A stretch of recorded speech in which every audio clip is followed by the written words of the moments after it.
block, he says.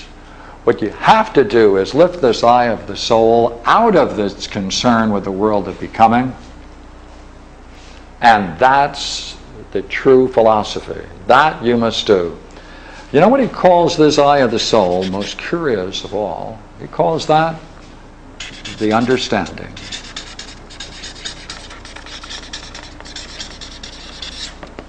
We direct our understanding and put all our attention in trying to master the visible world, the world of becoming. He said, you know what that does? That ruins it. What we have to do, therefore, is to identify the people who can make this ascent, to turn their understanding around so they can enter into the world of being. What's that called? The most brilliant light of being. Idea of the good. Therefore, we have to compel the best natures to make this ascent, to ascend this ascent.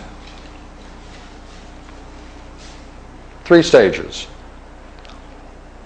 Once they do that, we have to get them to return to the cave because they see better and they can help mankind. That means we can go back into our story, you see, and we have to add to our drama. Now that he's there, he must return. Remember the way it was described before? Now he must now sit among those others, live the way they live, and then somehow help them reach a vision of reality. And that's where we're going.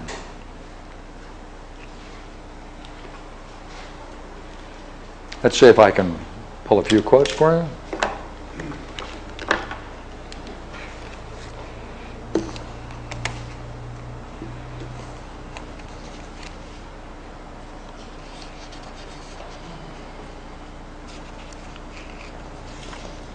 First, I want to hit this idea of understanding. It's not well known, not well appreciated.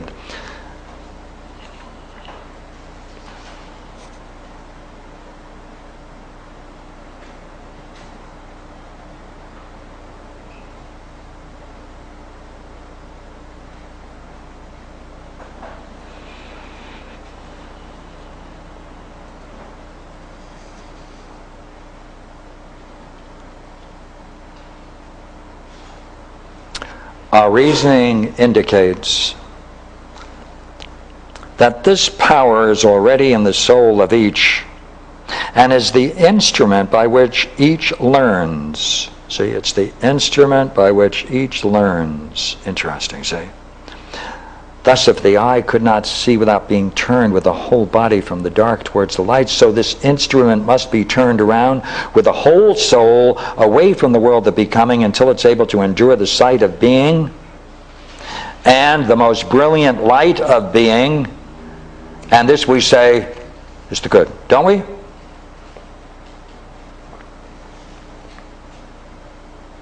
Then this instrument must have its own art for circumventing, circumturning, conversion, to show how the turn can be most easily and successfully made. It's not an art of putting sight into an eye, which it already has. But since the instrument has not been turned aright, it doesn't look where it ought to look. And that's the thing that must be managed. That's what we have to manage. You don't need to put anything in. Man already has a mind to see. He's just looking the wrong way. We've got to turn him around.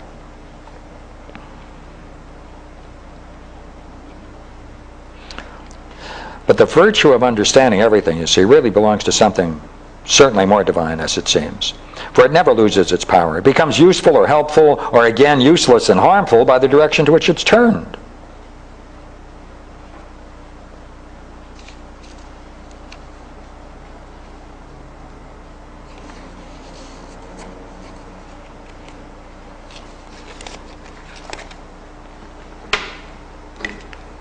Now, look here then. If we can get them to turn around and see this and experience this ultimate reality, they ascend that ascent successfully. Now we got them to turn around, get back. Look here.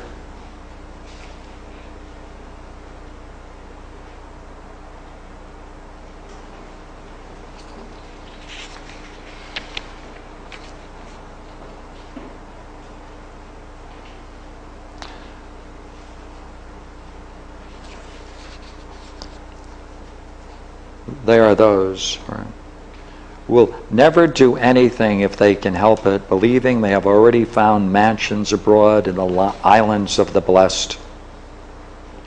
Then it's the task of us founders to compel the best natures to attain the learning which we said was the greatest, both to see the good, to ascend that ascent, and when they have ascended and properly seen, we must never allow what is allowed now.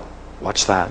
To stay there, and not be willing to descend again to those prisoners and share their troubles and their honors, whether they're worth having or not.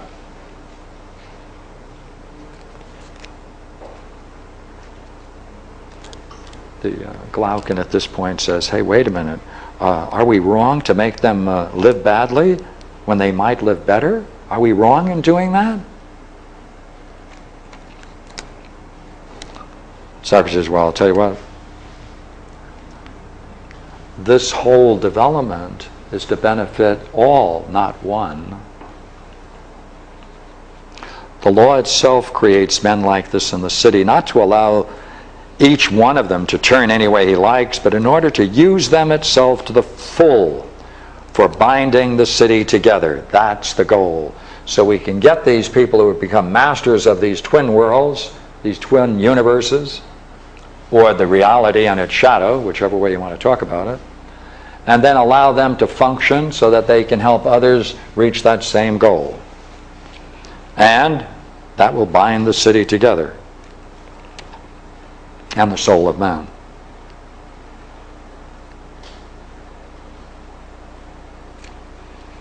So then he says, I'm skipping a bit, so down you must go in turn to the habitation of the others, and accustom yourselves to their darkness.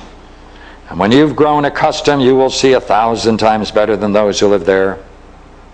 And you will know what the images are and what they are images of, because you've seen the realities behind the just, beautiful, and good things.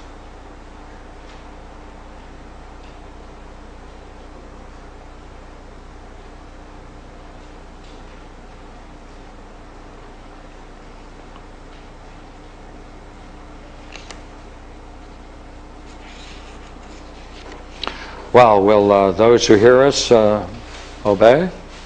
Will they refuse to help each group in turn in the labors of the city? Especially, they may want to spend most of their time dwelling in the pure air.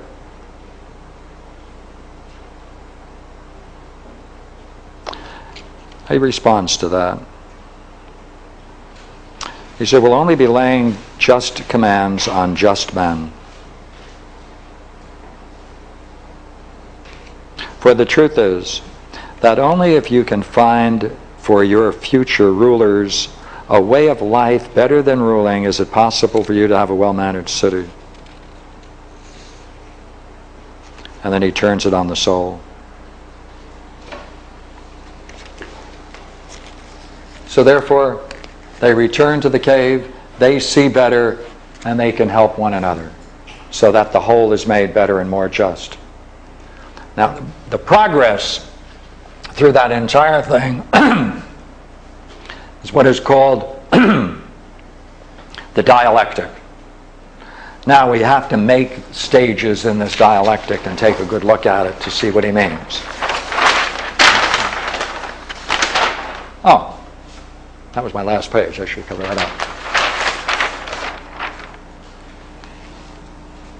up. I'm going to take part of this off.